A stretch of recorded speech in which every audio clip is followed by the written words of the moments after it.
वेदसार शिवस्तवः।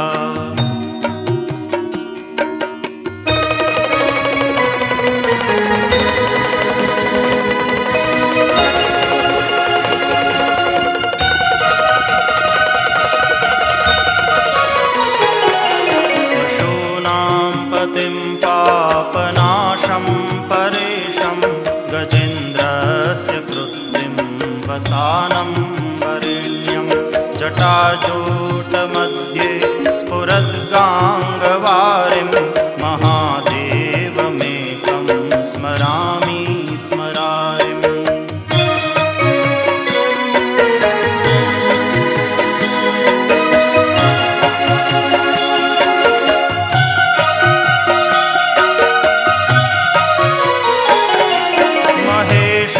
सुरेशं सुरारार्तिनाशं विभुं विश्वनाथं विभूत्यङ्गभूषं विरूपाक्षमिन्द्वर्कवहनी त्रिनेत्रं सदानन्दमीडे प्रभुं पञ्चवक्त्रम्।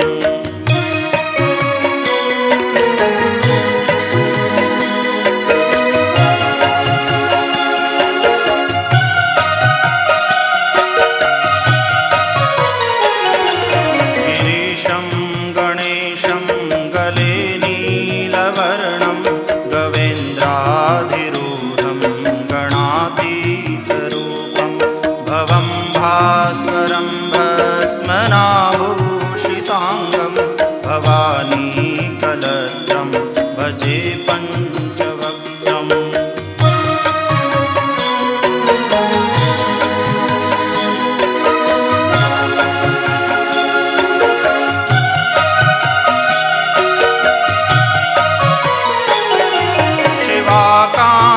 शम्भो शशाङ्कार्धमौले महेशानशूलिन् जटाजूटधारिन् त्वमेको जगद्व्यापको विश्वरूप प्रसीद प्रसीद प्रभो पूर्णरूप।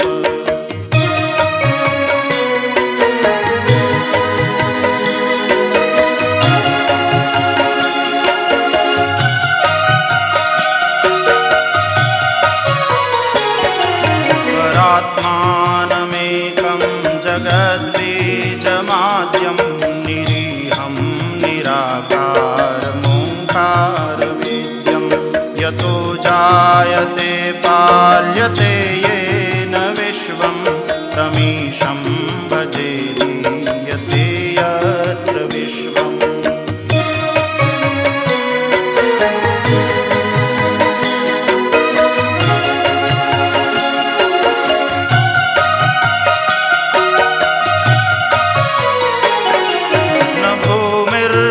चापो न वह्निर्न वायुर्न चाकाशमास्ते न तन्द्रा न निद्रा न ग्रीष्मो न शीतं न देशो न वेशो न यस्यास्ति मूर्तिस्त्रिमूर्तिं तमीरे।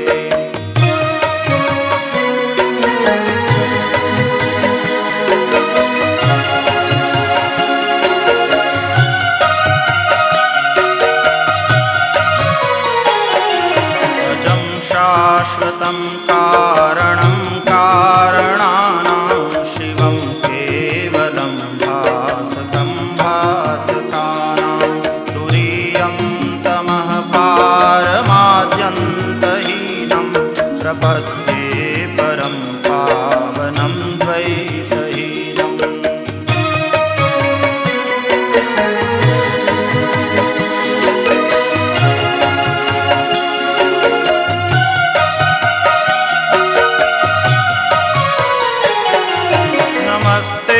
नमस्ते विभो विश्वमूर्ते नमस्ते नमस्ते चिदानन्दमूर्ते नमस्ते नमस्ते तपोयोगगम्य नमस्ते नमस्ते श्रुतिज्ञानगम्य।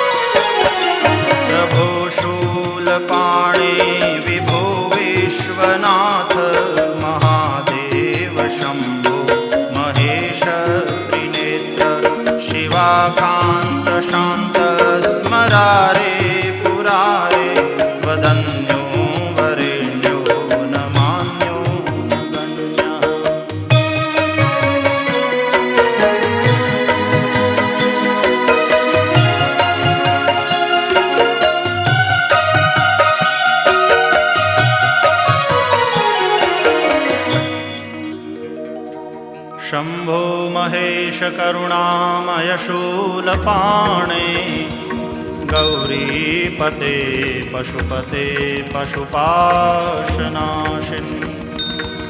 काशीपते करुणया जगदेतदेकस्त्वं हंसि पासि विदधासि महेश्वरोऽसि त्वत्तो जगद्भवति देव भवस्मरारे त्वय्येव तिष्ठति जगन्मृडविश्वनाथ त्वय्येव गच्छति लयं जगदेतदीश लिङ्गात्मकं हरचराचरविश्वरूपिन् इति श्रीमच्छङ्कराचार्यकृतो वेदसारशिवस्तवः सम्पूर्णः।